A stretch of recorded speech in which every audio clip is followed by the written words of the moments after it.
এবং সবার আগে আমরা দেখছি এসিপিআই পার্টির পরে কিন্তু সিপিআইএম তাদের প্রার্থী ঘোষণা করছে সেই বিষয়ে ভালো থাকবেন, ফেসবুক ছেড়ে মাঠে নামুন, কয়েকটা সিট পাবেন, নইলে শূন্য করে কাটতে পারবে না। দেশবাসী গ্যাস সংকটে ভুগছে, অপরদিকে ব্রিগেডে ঢালাও করে রান্না এবং একাধিক গ্যাস, কি বলবেন? দেখো, পরিষ্কার হয়ে গেছে গোটা দেশবাসী গ্যাসের আতঙ্কে ভুগছে। বিজেপির গ্যাস শেষ হয়ে গেছে। যেহেতু গ্যাস শেষ হয়ে গেছে, বিজেপির গাড়ি চলছে না, তাই এই বন্ধ গাড়িকে ঠেলবার জন্য নির্বাচন কমিশন হচ্ছে বিজেপিকে ঠেলবার জন্য।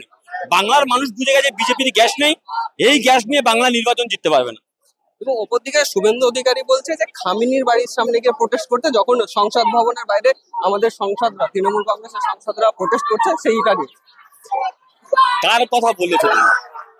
গোটা ভারতবর্ষে প্রতিদিন যারা নারী সুরক্ষার কথা বলে, যারা মণিপুর দেখতে পায় না, যারা হাতরাস দেখতে পায় না, যারা উন্নাও দেখতে পায় না, তারা নারী সুরক্ষার কথা বলবে?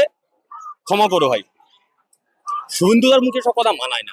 শশীপাদের বাড়িতে আক্রমণ, মরা বিজেপি খুঁজে পাচ্ছিল না, যাওয়ার সময় একটু মন্ত্রীর বাড়িতে আক্রমণ করলে একটু বিজেপি বিজেপি হবে, সেই জন্য করেছে। যারা ব্রিগেডে দেশের প্রধানমন্ত্রী নারী সুরক্ষার কথা বলছে, আর ঠিক সেই সময় দাঁড়িয়ে পশ্চিমবঙ্গের নারী একজন মহিলা ক্যাবিনেট মন্ত্রী, তার বাড়িতে আক্রমণ হচ্ছে। কার বাড়ি? শশী পাজার বাড়িতে আক্রমণ করা হচ্ছে, অজিত পাজার বাড়িতে আক্রমণ করা হচ্ছে। তো ফলে বিজেপি বাংলার ঐতিহ্য, বাংলার সংস্কৃতি, বাংলার ইতিহাস জানে না, তাই এসব করেছে, সব ভেসে থাকার জন্য করেছে।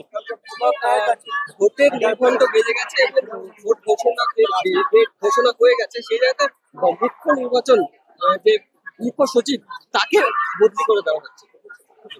এখন তো রাতারাতি মানে ঘুম হচ্ছে না, বোঝা যাচ্ছে। গতকালকে মধ্যরাতে পাল্টেছে, তো ফলে নির্বাচন দেখে নির্বাচন কমিশনের ঘুম উড়ে গেছে। আগে বলেছিল 8 দফা করবো, 7 দফা করবো, এখন 2 দফা করছে। 8 দফা হলে টেস্ট খেলা হবে, 4 দফা হলে ওয়ানডে খেলা হবে, এখন 2 দফা করেছে টোয়েন্টি খেলা হবে। কোনো সমস্যা নেই, খেলা হবে। এবং সবার আগে আমরা দেখছি এসিপিআই পার্টির পরে কিন্তু সিপিআইএম তাদের প্রার্থী ঘোষণা করছে সেই বিষয়ে। ভালো থাকবেন, ফেসবুক ছেড়ে মাঠে নামুন, কয়েকটা সিট পাবেন, নইলে শূন্য করে কাটতে পারবে না।